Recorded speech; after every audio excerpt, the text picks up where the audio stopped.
Hello guys, welcome back to part 2 of my jungle and breakbeat sampling series. Today I'm going to be showing you how to use your samples in MIDI, so let's get right into it.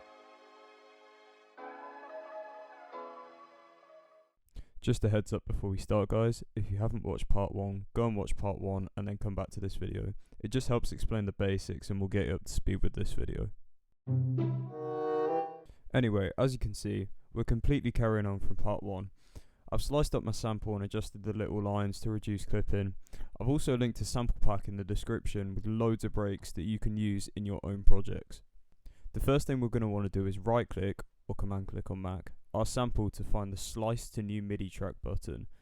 Press on this and your sample will appear in a fully new track, sliced up and able for you to change however you want to. We can now left click on this box here, and as you can see we can drag this up and our sample has appeared as MIDI for us to change however we want.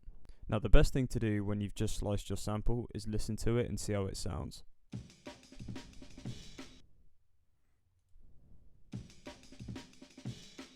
So I'm pretty happy with that slice. So first up, I'm just going to remove this. And I'm just going to drag these all to the side because I like the sound of these, but I quite like to add in another kick and snare. So I can drag these to there. Duplicate these and move these back to where they should be. Now we have this. So I don't really like the sound of these last ones, so I'm just gonna select all of those and delete those. Duplicate that. Let's see how that sounds.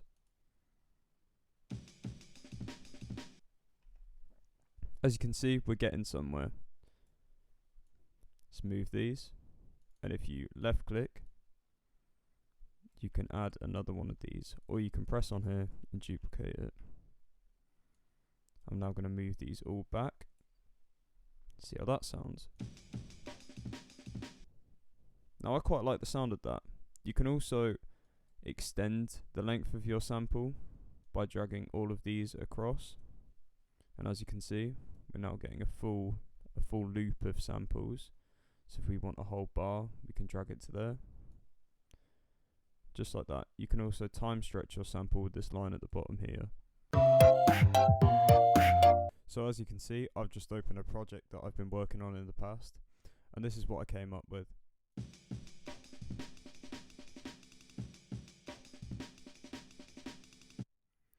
So that's what I decided to make. Obviously you can do anything. If I want 3 kicks here, I can have 3 kicks.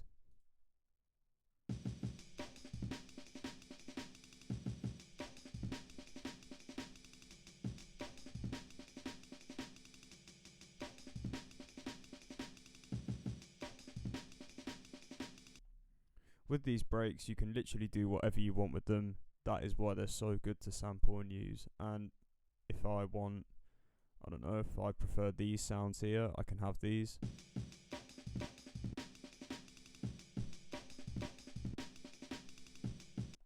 I actually put that in the wrong place. Let's try that again.